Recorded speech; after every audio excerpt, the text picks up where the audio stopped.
Welcome to Base Camp. I'm Pastor Pat. Nobody knows the trouble I've seen. Nobody knows my sorrow. Rough day, Melvin? Yup, the roughest. I am sorry to hear that, buddy. Is there anything that I can do to help? Didn't you hear my song? Yeah. Nobody knows Melvin? the trouble I've seen. Nobody knows but Jesus. Actually, you might be onto something there. Oh, what? Yeah. So you're feeling like nobody understands the troubles and sorrows that you're going through? That's right. I'm all alone with my sorrow because nobody... I think that we get it. This is a struggle that you're dealing with all by yourself. Yup. But in the second part of your song, the line says, nobody knows but Jesus. True. Well, he can help you, even when it feels like nobody else can or even wants to. Really? For sure. Here, let me show you what I mean. I was just reading in 1 Samuel chapter 1 about somebody who was going through a really hard time that nobody else seemed to understand. Her name was Hannah. Oh, Hannah. I like that name. She must be a pretty nice lady. I am sure that she was. But her husband was married to another woman too. What? He had two wives? Yeah, it was something that men did sometimes back then. Now, God warned against it, but unfortunately, sometimes people choose to follow their culture more than what God says is best. Why would anyone want two wives? Was he crazy? I think that we're getting off topic. Wait, was he the one with troubles? Because I think I know what might have caused them. No, it was Hannah. You see, her husband's other wife was able to have lots of kids, but Hannah wasn't able to have any. And this made Hannah very sad. I can see why. Kids are cute. Well, there was more to it than that. But the important thing was that Hannah was heartbroken because of it. Well, at least she was able to save on diaper costs. Yeah, but I don't think that made her feel much better. And to make matters worse, the other wife made fun of her for not having any kids. Other wives can be so cruel. People can be cruel sometimes. When we're hurting, sometimes some people, instead of trying to help, actually make things worse. Not everybody, but a few do, and this made it even harder for Hannah. Poor thing.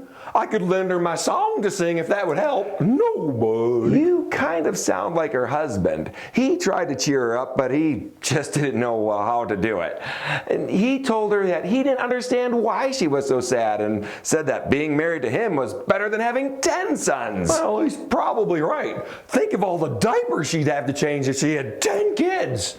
Regardless, that didn't make her feel better. Sometimes when we're hurting, even the people who mean well don't know how to help us. True. No one was able to help me today. They just stared at me while I walked down the street singing my song as loud as I could. I believe it. Hannah went with her family to the house of the Lord and began to pray for God to help her. The priest saw her praying, but because she was so heartbroken, she prayed silently. So he saw her lips moving, but he didn't hear her saying anything. Maybe I should have just lip-synced my song. Maybe. Anyway, the priest completely misunderstood what was going on and just thought that she was drunk. Usually they just think that I'm crazy. Right. When we're hurting, sometimes people don't understand us at all. Even people who should know better might misunderstand our grief. Oh, Hannah, I knows how yous feel. But Hannah let him know that she hadn't been drinking alcohol. She was just pouring out her hurts to God. He still didn't completely understand, but at least he encouraged her that God had heard her prayers. That made her feel better. And you know what? What? He did.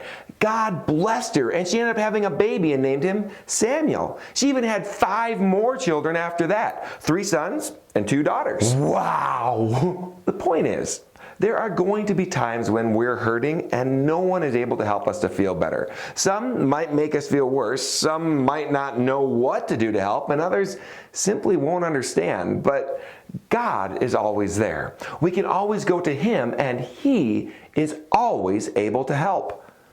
So you see, Melvin, the last line of your song is one of hope, pointing you to where you can take your troubles to. Jesus. Oh, that's right. Well, thanks, Pastor Pat. I think I'll go do just that. Glad I could help. We all go through hurts, but the good news is we don't have to go through them alone. There are people who can try to help us, but even if they're not able to, God is able. So always take your troubles to Him. He is always there for you. I'm Pastor Pat with Base Camp, a ministry of Summit Church in beautiful Bozeman, Montana. We would love to have you join us for services. We meet every Sunday at 10 o'clock. And if you can't join us in person, remember that you can always join us online. Our website is summitchurchmt.com, and our Facebook and YouTube channels are at Summit Church MT. Our children's ministry Facebook page is Base Camp Kids Min. When checking us out, don't forget to like, comment, subscribe, and share. You can even do that with this video. Remember to always take your troubles to God. He is there for you. If you need someone to pray for something that you're going through right now, feel free to comment or message us. We would be happy to go to the Lord with you. Until next time, bye!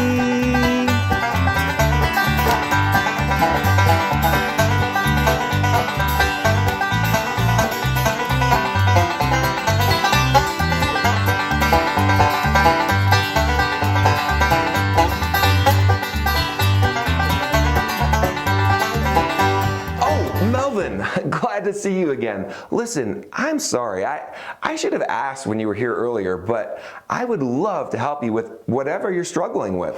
What is it? Oh, it was terrible. I couldn't find a parking spot. But Melvin, you don't drive. And yet, if you prick me, do I not bleed? Okay. Nobody knows the trouble I've seen.